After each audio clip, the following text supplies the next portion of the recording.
Friends, today we shall learn a new poem. Okay, we have already finished the lesson Sri Krishna Eating House. Hope you have written everything, the question answers and reference the context in the copy and have already learned the lesson. So today we shall learn a new poem, that is London's Summer Morning by Mary Robinson. Okay. What is the name of the poem? London's Summer Morning by Mary Robinson. Okay. Before we begin the poem, we shall learn something about the author. So you can also open your book, page number 77. About the poet. Who is the poet? Mary Robinson.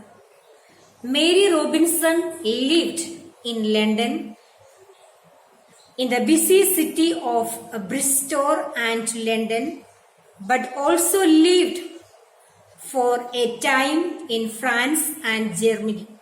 So where did Mary Robinson live? Mary Robinson lived in England, in the busy city of Bristol and London, but also lived for a short time. She has lived France and also Germany. And when she was born in 1758. And she enjoyed poetry from the age of 7. So you can imagine, from the age of 7, she started to write the poetry. And started working from the age of 14. So at the age of 14, you can imagine, very young age, she started to work. Her interest was in writing the poetry. First as a teacher and then as an actress. She also was a teacher in the beginning and also was an actress. Robinson died in 1800, having written many plays, poems and novels. She was a celebrity written about in the newspapers, famous for her acting and her writing. So you can see when we read about herself as an author of the London's Summer Morning. So you can say that at the age of 7 she started to writing the poetry, and she started to work at the age of 14, and also she was a writer as well as an actress. So she had a lot of abilities, no? So she was a poetry writer and she was also an actress. Okay. And so London was the center of Europeans and the world trade, and full of people working hard for their livelihood. So in the latest 1700s, London was the center of European and the world trade, and full of people working hard for their livelihood. So she was concentrating on this particular matter and writing the poem. In this poem, the poet uses lists and lots of description to convey the sights and sound of the London. So what is in the poem all about? So in London in 1700s, there was a lot of trades, full of people working hard for their livelihood on those days. Okay, so in this poem, the writer Mary has listed a description to convey the sights and the sound of the London. So the noisy London, she was given the description about the noisy London in this chapter. Okay, that is all about the author. So before we start, we can just say the summary of the poem. Okay, in this poem, the writer Mary describes the busy London's summer morning. So we have already told that the London busy streets, she is writing. We have the London summer morning. So in that, the writer describes the busy London summer morning. Her description depicts the busy routine of the people who are living and gathering in the city just for trade or to earn for their livelihood. So we can say that In this poem, we see all through, when we read the poem, throughout the poem, we see a lot of noisy street. And she depicts people, those busy routine of the people who are living and gathering only for trade and for their livelihood. Okay?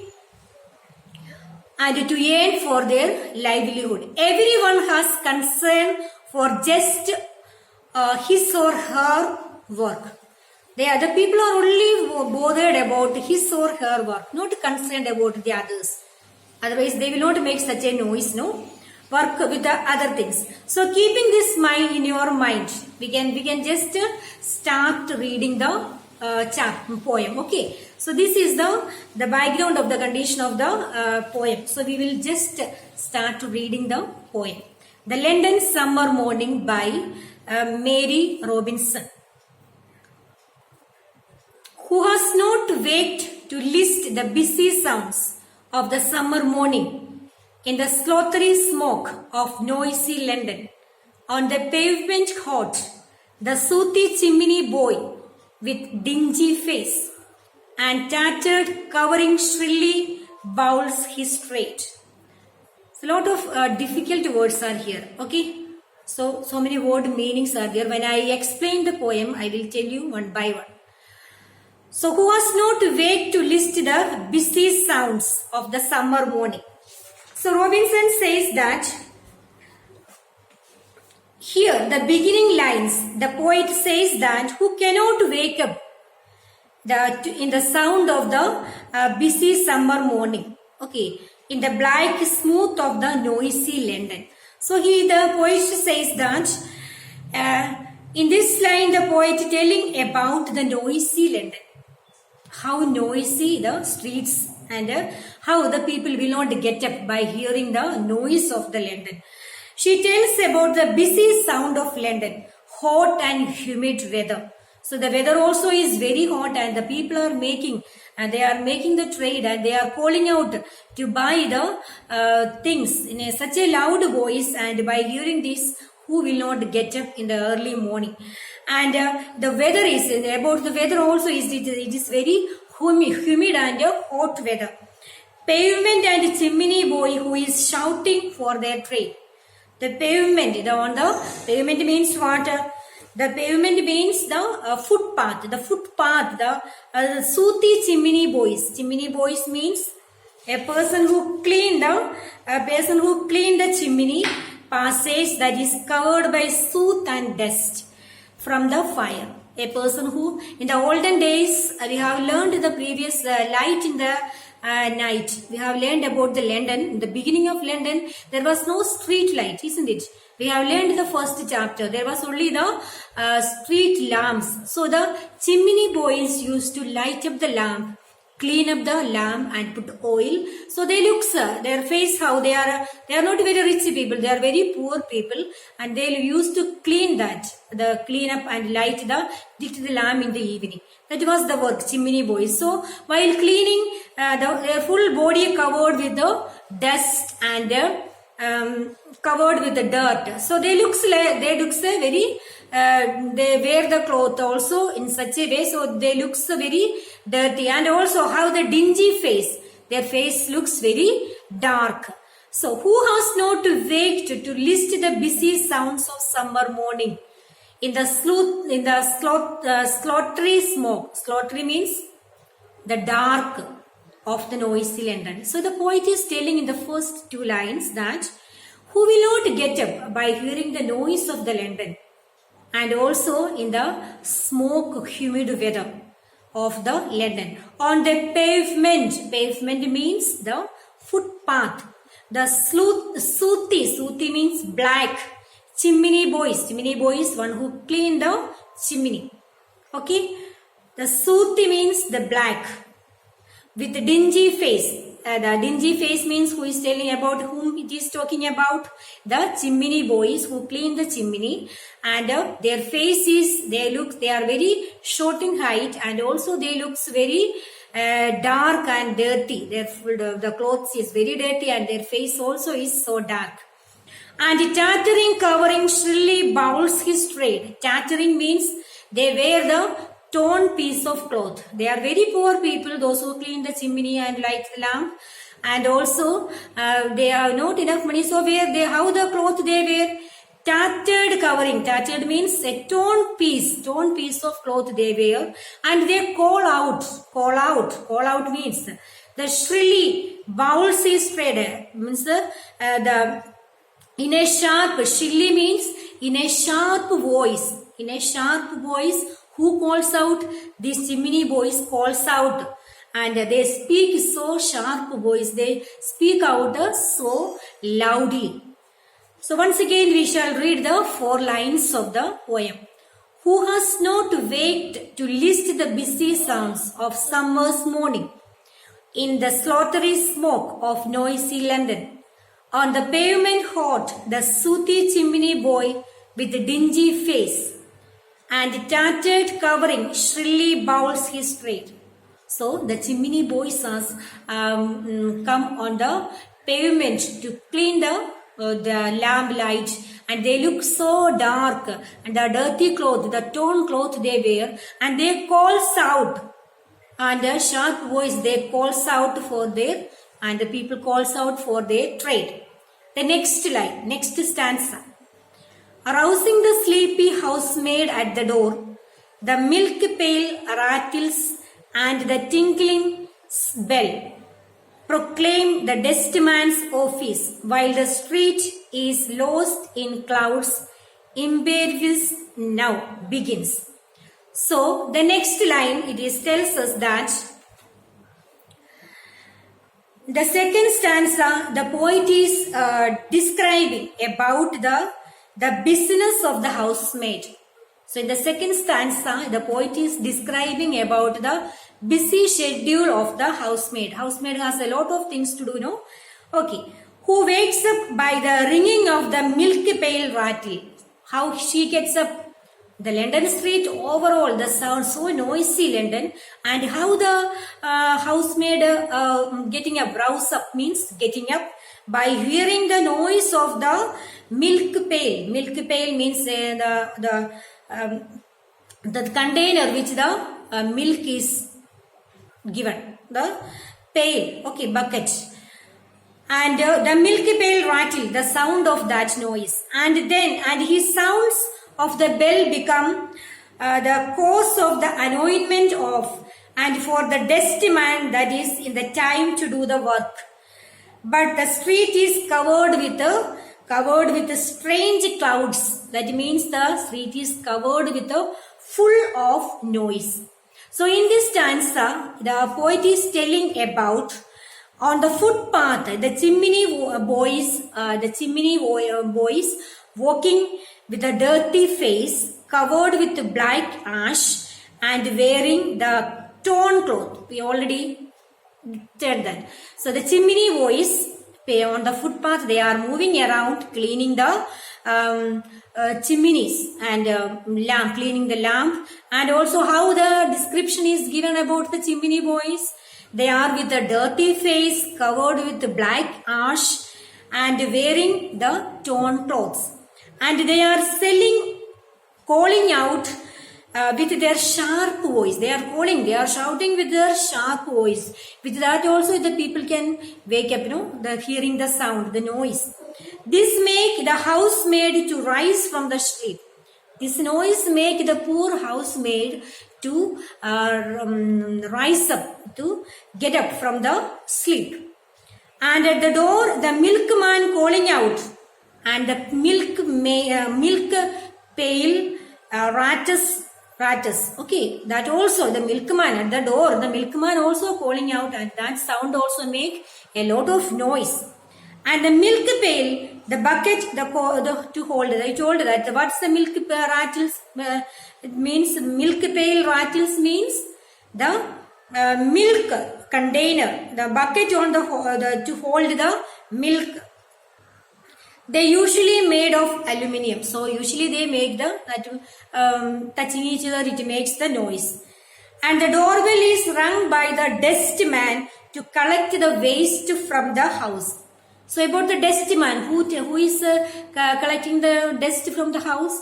And also early in the morning, the dustman also is coming and collecting the waste from the each house. So he is also calling out and making the sound. While the street is lost in the clouds of dust. So all these people are shouting, all the more shouting and yelling, and that sound one side, and the other sound is that the traders coming and opening and cleaning the roads, and also this also making a lot of dust in the clouds are filled with the dust. The line which is telling about, what is the line it is telling? The proclaim the dustman's office, and also it is lost in cloud impervious. That means everywhere the noise, and beside that the full cloud is filled with the dust. Okay, so in the next third stanza. Now begin the din of Hangini coaches, wagons, carts, while tin men's shop and noisy trunk makers, knife grinders, hoopers, squeaking cord cutters, fruit borrows, and the hunger-giving cries of vegetable vendors fill the air. So the next third stanza, what it is telling? The third stanza, it is telling, the poet is telling us about the noise of the carriage carts, the sellers, the carriage carts, the different, the vegetable, the people, the tin makers, the trunkers, the knife grinders, barren makers, fruit vendors. All these people make a lot of noise. Vegetable vendors who are becoming the noise of hunger, and there is every sound, audible sound. We can hear a loud voice. They are yelling out for their to sell the trade. So here it is talking about now the air is filled with a different type of voices from the different shopkeepers. So the fourth stanza, this it is telling that, the writer is telling that the air is filled with a different type of voices. The previous line we talk about that the cloud is filled with full dust. And all the more dust. On the top of that, the traders are calling out different from the different shopkeepers, such as who are the shopkeepers calling out for their trade, to sell the trade, such as tin makers. Tin makers means a person who make the different materials from the tin. Trunk makers, knife grinders, sharpen the knife. Persons who sharpen the knife. Vegetables and fruit vendors, a vegetable seller, okay, a person who sell the vegetable. Now in the morning every shop is busy in selling their goods. So all the shops in the morning, and they are calling out the customers to come and buy the things. And the variety of goods we can see in the market. So when we also go, you can also imagine going to a market. When you read this, it is not a London's market or London's summer morning. When we read about this, you can also imagine that way. If you go to a market in the morning, how noisy and how polluted that place is. You can also, if you have gone to the market, okay, or where you go in a place where there is full of people, so many shops, you can imagine how we cannot hear each other. That much loudly they call out in selling the goods. Especially when we go to the market, we can see this situation. So here also the writer is telling about the different people are calling out to displace the goods, and calling out the people of the vegetable vendors fill the air, okay. And now every shop displays the variety of trade, and now the people are displayed to their varieties of trade. They are putting up the trade. The next stanza.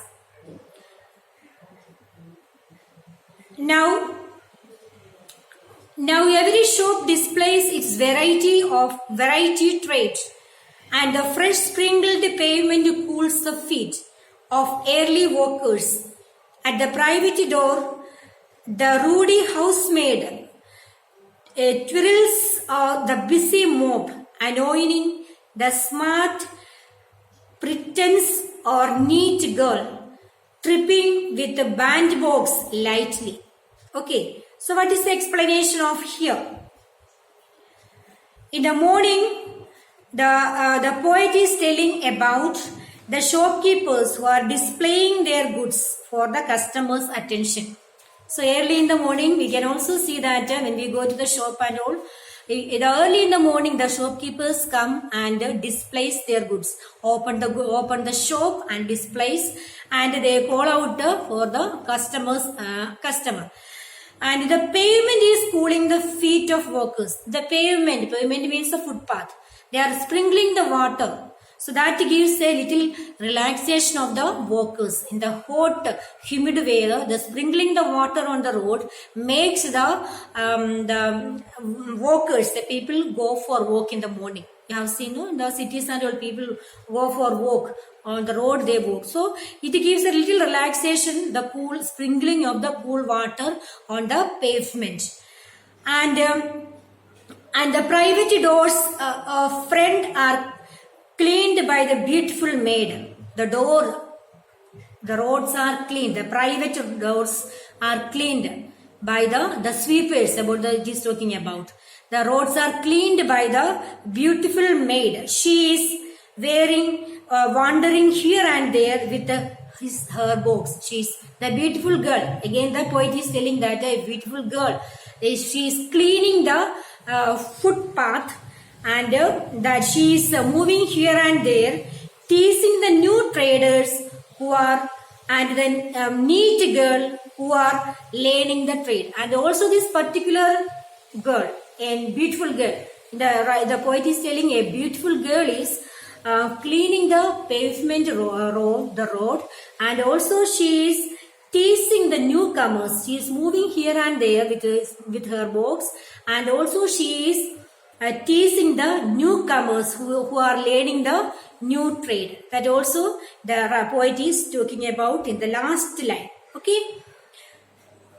Now every shop displays its varied trade, and the fresh sprinkled cools the feet. That means every shopkeepers have come in the shop in the morning, and they have displayed their goods and calling out the customers. And the fresh sprinkled pavement cools the feet. Fresh sprinkled pavement. That's on the pavement. They are the water. The people, those who clean they have sprinkled the water on the pavement. That cools the feet of the early workers. At the private door, the ruddy housemaid twinkles the busy mop, anointing the smart apprentice or the neat girl, tripping with the bandbox lightly. So with that particular girl also, it is talking about a beautiful girl who is cleaning the private doors, and also she is moving, wandering here and there, teasing the newcomers, the person who learned the new trade. She is teasing each other and moving here and there. Okay students, that's all today. We have completed 4 stanzas of the poem. So you please find out the difficult words and write it down in your copy, and also learn the 8 lines of the poem. That's the homework today. Thank you students for listening.